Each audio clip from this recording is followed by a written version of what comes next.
Friends, आप लोग कैसे? उम्मीद है कि अच्छे होंगे और पढ़ाई कर रहे होंगे। तो चलिए आज हम लोग बिहार स्पेशल की सीरीज में देखते हैं बिहार में प्रारंभिक मध्यकाल और इससे संबंधित कुछ इम्पोर्टेंट पॉइंट्स को पढ़ते हैं हम। इसके बारे में है स्टार्ट करते हैं। प्रारंभिक मध्यकाल के दौरान पाल वंश 7वीं शताब्दी के मध्य से 11वीं शताब्दी के आरंभ तक एक मजबूत राजवंश के रूप में स्थापित हुआ। पाल वंश कब से कब तक था? तो 7वीं शताब्दी से 11वीं शताब्दी के आरंभ तक इसका स्थापना हुआ था। और पाल वंश के बाद बिहार में बने थे कौन? तो सेन और कर्नाट राजवंश भी उभरे थे। पाल वंश के बाद कौन से वंश आए थे? तो सेन वंश और कर्नाट वंश आए थे। नेक्स्ट देख लेते हैं फर्स्ट जो पाल वंश है इसके बारे में देख लेते हैं। तो पाल वंश जो है उसका कब से कब तक था? तो 750 से 1150 ईस्वी के आसपास था। पाल वंश 750 से 1150 था। शशांक की मृत्यु के बाद उभरा था ये। जब बंगाल और बिहार क्षेत्र अराजकता की स्थिति में था तब पाल वंश का उदय हुआ था। पाल बौद्ध धर्म के महायान और तांत्रिक समुदाय के अनुयायी थे। गोपाल 750 से 770 ईस्वी पाल वंश का पहला शासक और संस्थापक था जो मात्र 20 चल रहा था। पाल वंश के महत्वपूर्ण शासक इस प्रकार थे। पहला है गोपाल, और गोपाल के बारे में देख लेते हैं कि पूर्वी भारत में सत्ता पतन के बाद मत्स्य न्याय की स्थिति से बचने के लिए गोपाल पाल वंश के पहले राजा के रूप में सिंहासन पर बैठे। गोपाल पाल वंश के पहले राजा के रूप में सिंहासन पर बैठे थे। तो किसकी स्थिति से बचने के लिए? मत्स्य न्याय के। नेक्स्ट पॉइंट देख लेते हैं कि 750 ईस्वी में खलीमपुर ताम्रपत्र शिलालेख से पता चलता है कि इस क्षेत्र के लोगों ने उन्हें राजा चुना था। तो किससे पता चलता है कि गोपाल को राजा चुना गया था? खलीमपुर ताम्रपत्र शिलालेख से। इस घटना को महाजनपदों के समय से दक्षिण एशिया में पहले लोकतांत्रिक चुनाव में से एक माना जाता है। नेक्स्ट पॉइंट देखते हैं कि अपने शासनकाल के दौरान उन्होंने पूरे बंगाल के साथ साथ बिहार के कुछ हिस्सों पर अपना नियंत्रण बढ़ाकर अपनी स्थिति मजबूत की थी। मतलब बंगाल के साथ साथ वो बिहार के हिस्सों पर भी कुछ कब्जा करके रखे थे गोपाल। उदंतपुरी जो बिहार शरीफ में है, गोपाल द्वारा एक बौद्ध मठ और एक विश्वविद्यालय की स्थापना की गई थी। उदंतपुरी में एक बौद्ध मठ और एक विश्वविद्यालय की स्थापना किसके द्वारा की गई थी? तो गोपाल के द्वारा। उदंतपुरी कहाँ अभी है? तो बिहार शरीफ में। बहुत बार क्वेश्चन पूछ चुका है। नेक्स्ट देखते हैं धर्मपाल। धर्मपाल हैं जो दूसरे शासक बने हैं पाल वंश के। तो ये कब से कब रहे? तो गोपाल के बाद धर्मपाल, उनके बेटे धर्मपाल 770 से 810 ईस्वी तक रहे थे और 770 ईस्वी में गद्दी संभाली थी। धर्मपाल और देवपाल के अधीन साम्राज्य अपने चरम पर था। धर्मपाल और देवपाल के अधीन साम्राज्य क्या था? अपने चरम पे था। धर्मपाल ने भारतीय उपमहाद्वीप के उत्तरी भागों में साम्राज्य का विस्तार किया। इससे भारतीय उपमहाद्वीप पर नियंत्रण के लिए सत्ता संघर्ष शुरू हो गया। नेक्स्ट पॉइंट है कि कन्नौज पर कब्जा करने के बाद उन्होंने उत्तरापथ स्वामिनी की उपाधि प्राप्त की और कन्नौज में एक भव्य दरबार का आयोजन किया। अर्थात उत्तरापथ स्वामिनी का उपाधि किसको मिला है? तो धर्मपाल को मिला। और किस उपलक्ष्य में मिला है? तो कन्नौज पर कब्जा करने के उपलक्ष्य मिला है। नेक्स्ट पॉइंट देख लेते हैं कि धर्मपाल एक बौद्ध थे और उन्होंने आधुनिक भागलपुर जिले के अंतचिक गांव में विक्रमशिला विश्वविद्यालय की स्थापना की। विक्रमशिला विश्वविद्यालय की स्थापना किसने की? तो धर्मपाल ने किया था। और कहाँ पे? तो भागलपुर जिला के अंतिचक गांव में किया था। उन्होंने नालंदा विश्वविद्यालय के रखरखाव के लिए 200 गांव भी दिए थे और धर्मपाल ने ही नालंदा के रखरखाव के लिए 200 गांव दिए थे और भागलपुर के अंतिचक गांव में विक्रमशिला विश्वविद्यालय की स्थापना की थी। जबकि उदंतपुरी क्या किसने किया था? तो गोपाल ने, जो कहाँ है? बिहार शरीफ में है।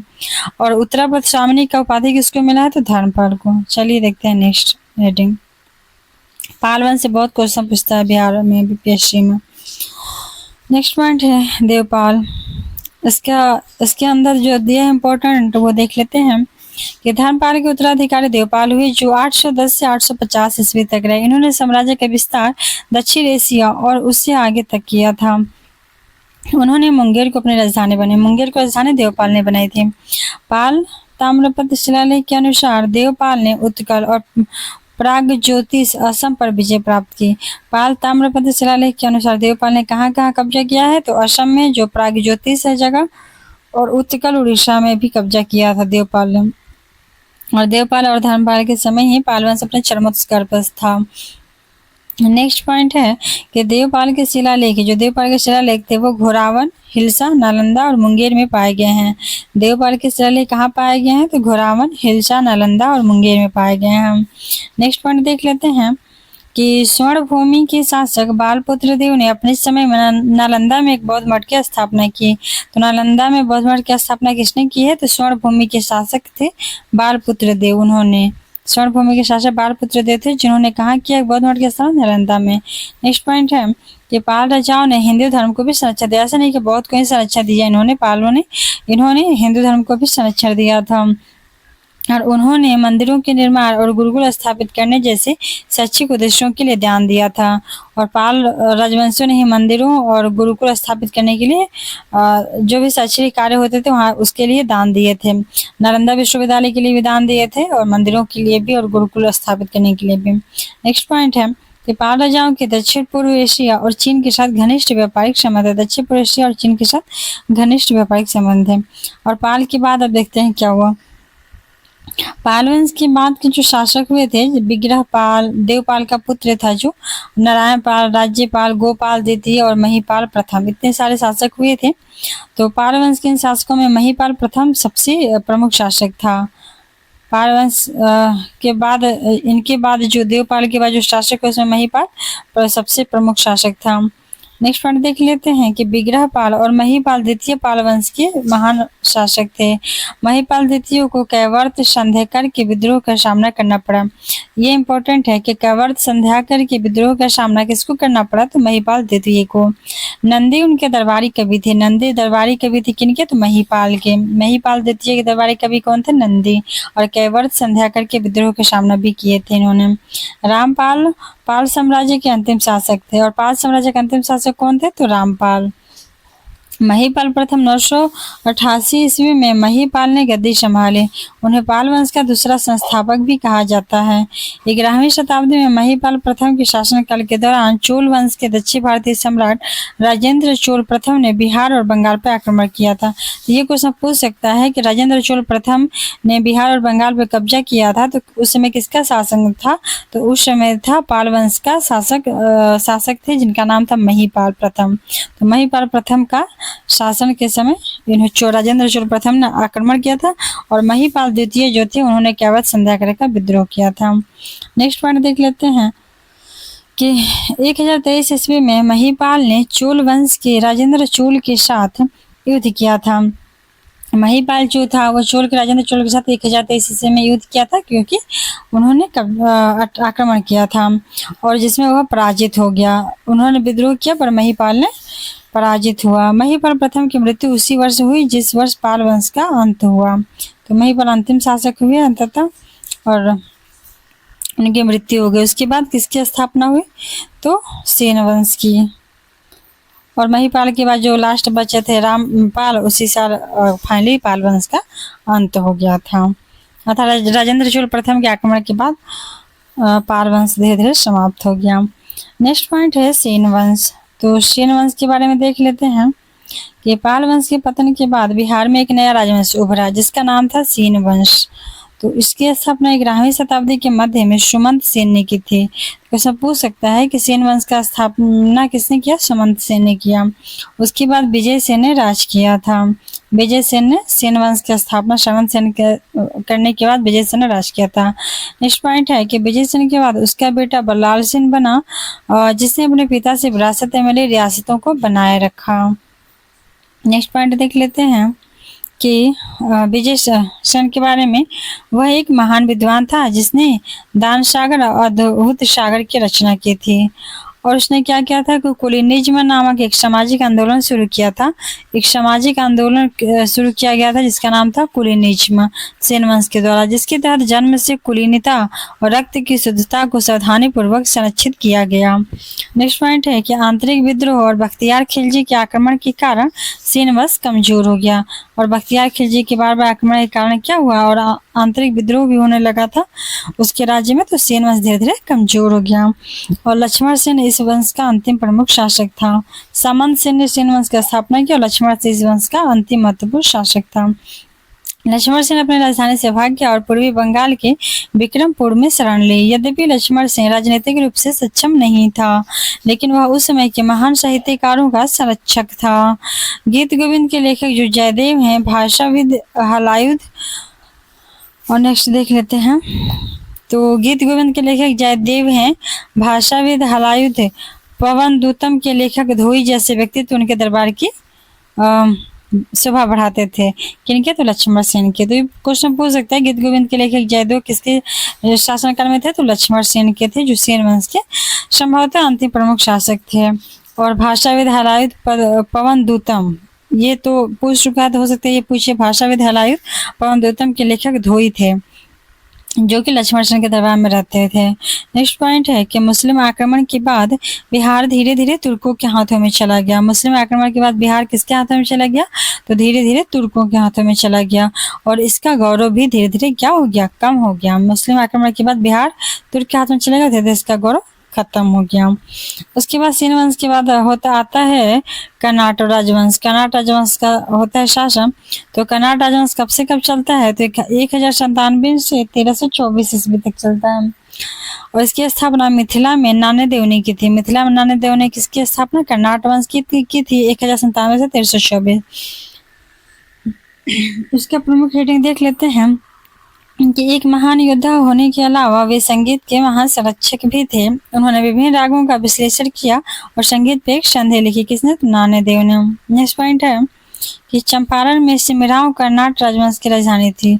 जो चंपारण है वर्तमान में, वहाँ सिमराव एक जगह का नाम था जहाँ कर्नाट राजवंश की राजधानी थी। बाद में कमलादित्य स्थान कमला थान उनकी राजधानी बन गई, जिससे अब मधुबनी जिले में अंधरा ठाड़ी के नाम से जाना जाता है।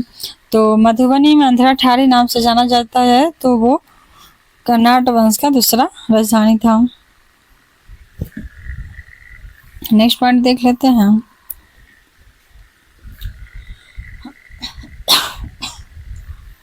इस राजवंश के अन्य शासक हुए थे, जैसे कि गंगा सिंह देव, नरसिंह देव और हरि सिंह देव। गंगा सिंह देव एक कुशल प्रशासक और नानेदेव के पुत्र थे। नरसिंह देव के पास तिरहुत और दरभंगा क्षेत्रों का आधिपत्य था। नेक्स्ट पॉइंट है हरि सिंह देव। हरि सिंह देव कर्नाट वंश के अंतिम शासक थे। कर्नाट वंश के संस्थापक नानेदेव और अंतिम शासक हरि सिंह देव। नेक्स्ट पॉइंट है उन्होंने संगीत का संरक्षण किया था। वे कला और साहित्य के महान संरक्षक थे। उनके दरबार में वर्ण रत्नाकर के लेखक ज्योतिरीश्वर राजपुरोहित थे। तो एक क्वेश्चन पूछ सकता है कि वर्ण रत्नाकर के लेखक ज्योतिरीश्वर राजपुरोहित किनके दरबार में थे? तो ये सेन वंश के दरबार में थे। नेक्स्ट पॉइंट है कर्नाट वंश के। नेक्स्ट पॉइंट है कर्नाट शासकों के काल को मिथिला का स्वर्णिम काल भी कहा जाता है। कर्नाट शासक का जो काल था मिथिला का स्वर्णिम काल भी कहा जाता है। नेक्स्ट पॉइंट है कि हरि सिंह देव ने पंजी व्यवस्था और पंजी प्रबंध की शुरुआत की। हरि सिंह देव ने पंजी व्यवस्था और पंजी प्रबंध की शुरुआत की और क्रियान्वयन में महत्वपूर्ण भूमिका निभाई। नेक्स्ट पॉइंट देख लेते हैं कि गयासुद्दीन तुगलक ने मिथिला पर आक्रमण किया, जिसके कारण हरि सिंह देव नेपाल भाग गए। गयासुद्दीन तुगलक क्या किया? मिथिला पर आक्रमण किया और उनके अंतिम शासक हरि सिंह देव जो थे वो नेपाल फाइनली भाग गए। इसके बाद कर्नाट राजवंश पर उयनिवार वंश का शासन हो गया और इस तरह से हरि सिंह देव के बाद कर्नाट राजवंश खत्म हो गया और उनके जगह पर कौन सा वंश आ गया? तो उयनिवार वंश आ गया। नेक्स्ट पॉइंट है कि उयनिवार वंश के शासकों ने 1353 से 1526 ईस्वी के बीच उत्तर बिहार मिथिला पर शासन किया। जो उयनिवार वंश के शासक हैं उन्होंने 1353 से 1526 ईस्वी के बीच में बाबर के आक्रमण के समय तक उन्होंने बिहार मिथिला पर शासन किया था। उयनिवार वंश। अब नेक्स्ट पॉइंट देख लेते हैं मध्यकालीन बिहार। 6 चैप्टर है इसका, मध्यकालीन बिहार। इसके बारे में थोड़ा सा डिटेल पढ़ते हैं।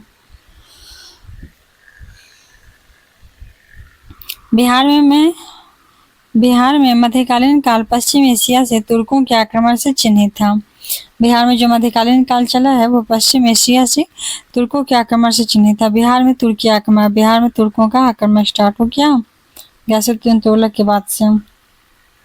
अब इसके बारे में थोड़ा सा देखते हैं डिटेल में। 11वीं शताब्दी से मगध बिहार पे मध्य पूर्व के इस्लामी आक्रमणकारियों द्वारा हमला किया जा रहा था। मतलब 11वीं शताब्दी के समय से ही पाल वंश के स्टार्टिंग से ही इस पे आक्रमणकारियों द्वारा आक्रमण किया जा रहा था बिहार पर। नेक्स्ट पॉइंट है कि बिहार पर मोहम्मद गोरी ने हमला किया था, जिसने नालंदा विश्वविद्यालय सहित कई बौद्ध मठों को नष्ट कर दिया था और कई निर्दोष लोगों को भी मार दिया। मोहम्मद गोरी ने हमला किया था इसमें और नालंदा विश्वविद्यालय सहित बहुत सारे बौद्ध मठों को नष्ट कर दिया गया और कई निर्दोष लोगों को मार दिया था।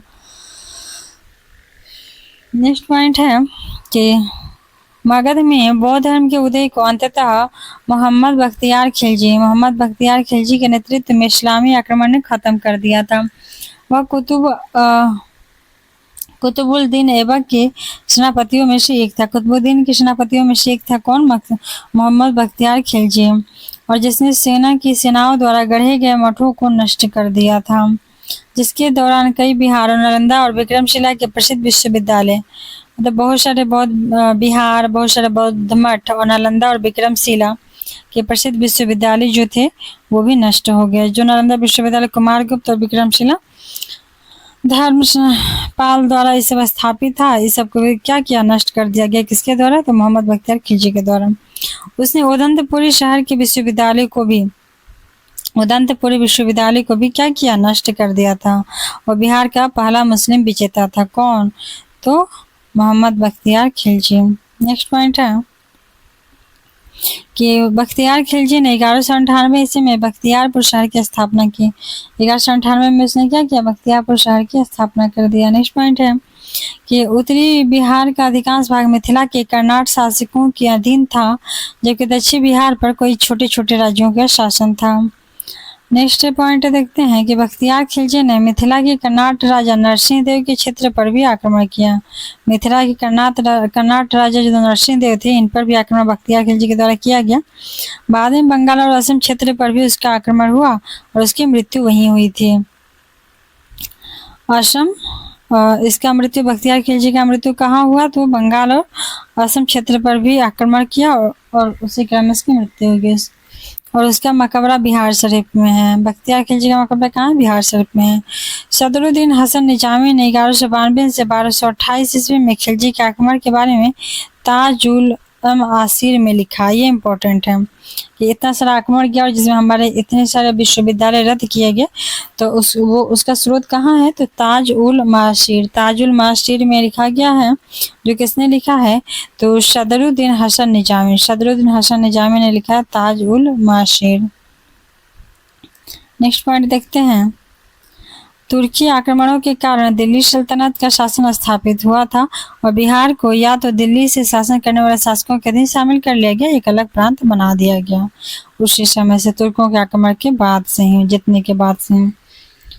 नेक्स्ट पॉइंट देखते हैं बिहार और गुलाम वंश। बिहार में जब कुतुबुद्दीन ऐबक का शासन हुआ गुलाम वंश का, तो फिर उसके बाद बिहार की स्थिति देखते हैं हम। फर्स्ट पॉइंट है कि दिल्ली में गुलाम वंश के संस्थापक कुतुबुद्दीन ऐबक के समय बिहार की स्थिति के बारे में सीमित साक्ष्य हैं। अली मर्दान के बाद हशमुद्दीन इवाज खिलजी ने लखनऊती में स्वतंत्र शासन स्थापित किया था। वह तिरहुत शासकों से कर प्राप्त करने में सक्षम था। तो मतलब गुलाम वंश जब कुतुबुद्दीन ऐबक का शासन था, तो उस समय अली मर्दान के बाद हशमुद्दीन इवाज खिलजी ने लखनऊती में स्वतंत्र शासन स्थापित किया था। नेक्स्ट पॉइंट है कि 1225 ईस्वी में इल्तुतमिश ने बिहार शरीफ पर कब्जा किया। 1225 में बिहार शरीफ पर कब्जा किसने किया? इल्तुतमिश ने। और वह सैन्य अभियान आयोजित करने और दिल्ली सल्तनत के अधीन बिहार पर कब्जा करने वाला पहला सुल्तान हुआ। पहला सुल्तान जिसने प्रत्यक्ष रूप से बिहार पर कब्जा किया तो वो इल्तुतमिश था 1225 ईस्वी के आसपास। कुतुबुद्दीन ऐबक के गुलाम इल्तुतमिश ने बिहार शरीफ और बरह पर आक्रमण किया और बाद में लखनऊती की ओर बढ़ गया था। नेक्स्ट देखते हैं। इवाज की सेना ने राजमहल पहाड़ियों के पास लड़ाई लड़ी, लेकिन उसे आत्मसमर्पण करना पड़ा। इल्तुतमिश ने मलिक अलाउद्दीन जानी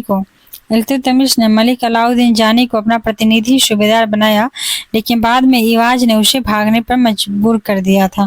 तो जो इवाज था उस समय वहाँ का उधर की सेना की तरफ से रिप्रेजेंट कर रहा था। वो राजमहल पहाड़ी के पास लड़ाई लड़ा था, लेकिन उसको फाइनली आत्मसमर्पण करना पड़ा, वो हार गया। और इल्तुतमिश ने मलिक अलाउद्दीन जानी को अपना प्रतिनिधि सूबेदार वहां पर बनाया, लेकिन बाद में इवाज ने उसे भगाने पर मजबूर कर दिया था। नेक्स्ट पॉइंट है कि इल्तुतमिश के बेटे नसरुद्दीन महमूद ने बदले में इवाज पर हमला कर दिया। तो इवाज ने वहां का जो सूबेदार था मलिक अलाउद्दीन शाह ने उसको भगा दिया। तो उसके बाद क्या किया, इल्तुतमिश के जो बेटा था नसरुद्दीन महमूद, तो बोला कि अच्छा मेरी सूबेदार को आपने भगा दिया, तो उसने उसके पर कब्जा कर दिया, मतलब उसके पर हमला कर दिया और उसे मार डाला। उसने बिहार अवध लखनौती को अपने अधीन कर लिया। किसका? इल्तुतमिश का बेटा नसरुद्दीन महमूद, और 1229 ईस्वी तक इस पर शासन किया। नेक्स्ट पॉइंट है नासिरुद्दीन की मृत्यु के बाद मलिक इख्तियारुद्दीन बल्ख खिलजी ने विद्रोह कर दिया था। तो जब नासिरुद्दीन की मृत्यु हो गया तो वहाँ का जो स्थानीय था शासक पहले से बल्ख खिलजी, तो उन्होंने क्या किया, उस पर विद्रोह कर दिया। इसलिए इल्तुतमिश ने बल्ख को हराकर बिहार को बंगाल से अलग कर दिया। तो उसके बाद इल्तुतमिश ने क्या किया, बल्ख को हरा दिया और बिहार को बंगाल से अलग कर दिया। नेक्स्ट पॉइंट देखते हैं कि इल्तुतमिश ने सैफुद्दीन ऐबक को बिहार का राज्यपाल नियुक्त किया, और उसके बाद हराने के बाद बंगाल से अलग करने के बाद इल्तुतमिश ने सैफुद्दीन ऐबक को बिहार का राज्यपाल नियुक्त किया, और बाद में तुगन खान बिहार का राज्यपाल बना था। तो इल्तुतमिश दोबारा से पढ़ते हैं, इल्तुतमिश ने सैफुद्दीन ऐबक को बिहार का राज्यपाल नियुक्त किया और बाद में तुगन खान बिहार का राज्यपाल बना। नेक्स्ट पॉइंट देखते हैं 1236 ईस्वी में इल्तुतमिश की मृत्यु के बाद बिहार पर दिल्ली का नियंत्रण ढीला पड़ गया।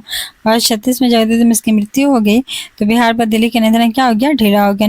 नेक्स्ट पॉइंट देखते हैं कि बलबन ने लखनौती शासक तुगरिल खां को हराकर मार डाला था। तो उसके बाद जब जो शासक बलबन बना था तो उन्होंने क्या किया था कि वहाँ का जो लखनौती के शासक तुगरिल खां था उसको हरा के मार दिया और बुगरा खां को अपना शासक बनाया। मनेर, बिहार शरीफ, भोजपुर, गया, पटना, मुंगेर, भागलपुर, संथाल, परगना, नालंदा, लखीसराय, विक्रमशिला गुलाम वंश के सभी अधीन थे। तिरहुत क्षेत्र में कर्नाट शासित, जबकि तिरहुत क्षेत्र में कर्नाट शासक स्वतंत्र थे। हालांकि वे दिल्ली को कर देते थे पर वो स्वतंत्र रूप से शासन कर रहे थे तिरहुत में कर्नाट वंश। नेक्स्ट पॉइंट देखते हैं बिहार और खिलजी वंश। अब ये गुलाम वंश खत्म हो गया तब खिलजी वंश और बिहार के साथ क्या किया गया उनके द्वारा। नेक्स्ट पॉइंट देखते हैं कि 1290 से में जब जलालुद्दीन खिलजी दिल्ली का सुल्तान बना था तो खिलजी वंश का स्थापना शासन शुरू हो गया और 1296 ईस्वी में अलाउद्दीन खिलजी गद्दी पर बैठा था। उसने राजस्व के रूप में भूमि के माप के बाद फसल का आधा हिस्सा मांगा, मतलब उसने बोला कि भूमि का पहले माप किया जाए उसके बाद फसल का आधा हिस्सा हमें दिया जाए जलालुद्दीन खिलजी को, अलाउद्दीन खिलजी को। शेख मोहम्मद इस्माइल को अलाउद्दीन खिलजी ने दरभंगा भेजा, लेकिन राजा शकरा सिंह ने उसे हरा दिया।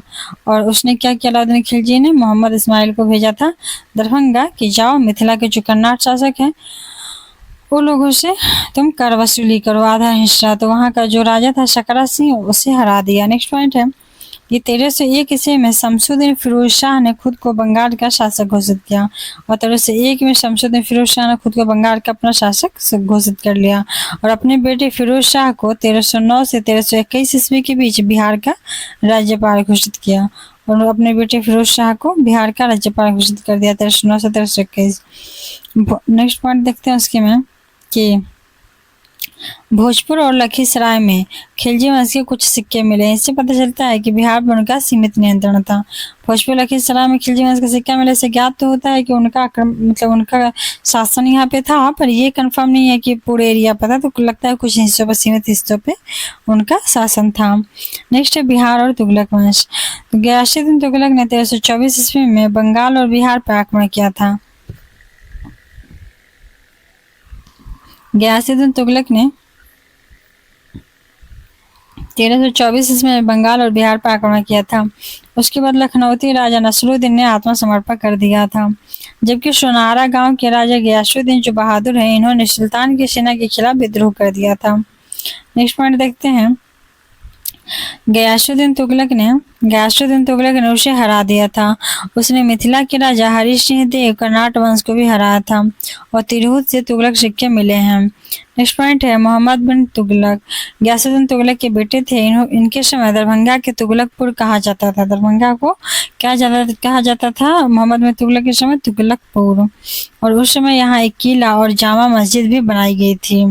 हालांकि मोहम्मद बिन तुगलक के समय भी विद्रोह शुरू हो गया था। नेक्स्ट पॉइंट है फिरोज शाह तुगलक। मोहम्मद बिन तुगलक के जो पूर्ववर्ती थे उनसे पहले थे। इनका फारसी शिलालेख बिहार शरीफ से मिला है। इनका फारसी शिला कहाँ से मिला है? बिहार शरीफ से। उस समय बिहार की राजधानी थी बिहार शरीफ। नेक्स्ट पॉइंट है पटना और गया से कुछ शिलालेख और सिक्के मिले हैं। पटना और गया से भी कुछ शिलालेख और सिक्का मिला है तुगलक काल के। नेक्स्ट पॉइंट है कि 1398 से 99 में तैमूर के आक्रमण ने बिहार में तुगलक वंश के अंत को चिन्हित किया। तैमूर का आक्रमण होने लगा और तुगलक उन्हीं में परेशान हो गया 1398 से 1399 में, और वह जौनपुर के सरकी शासन का हिस्सा बन गया। और बिहार में सरकी का शासन बक्सर और दरभंगा क्षेत्रों तक फैला हुआ था, और यह जौनपुर के सरकी शासन का हिस्सा बन गया था। और सरकी का शासन कहाँ कहाँ था? तो बिहार के बक्सर और दरभंगा क्षेत्र तक फैला था। सुल्तान इब्राहिम शाह सरकी ने दरभंगा में एक मस्जिद की निर्माण का स्थापना किया था। इब्राहिम शाह सरकी ने दरभंगा में एक मस्जिद निर्माण की स्थापना की थी। नेक्स्ट पॉइंट है कि मोहम्मद बिन तुगलक के समय बेटी के समय मजद उल मुल्क ने हरि सिंह देव के खिलाफ अभियान शुरू किया, जिसके कारण वह पहाड़िया में भाग गया था। हरि सिंह देव जो कर्नाट वंश का था, तो उनके खिलाफ मोहम्मद बिन तुगलक ने अभियान किया और वो बेचारा डर के भाग गया था पहाड़ियों में। नेक्स्ट पॉइंट है मलिक इब्राहिम सुल्तान ने मोहम्मद बिन तुगलक की सेना में एक जनरल के रूप में कार्य करते थे। मलिक इब्राहिम सुल्तान बेटे की सेना में एक जनरल के रूप में कार्य करते थे। उन्होंने फिरोज शाह तुगलक एफएसटी द्वारा बिहार का राज्यपाल नियुक्त किया गया और मलिक इब्राहिम को सम्मानित किया गया। उन्हें मलिक बयां भी कहा। मलिक इब्राहिम को सम्मानित करके क्या कहा गया? मलिक बयां। नेक्स्ट पॉइंट देखते हैं हम।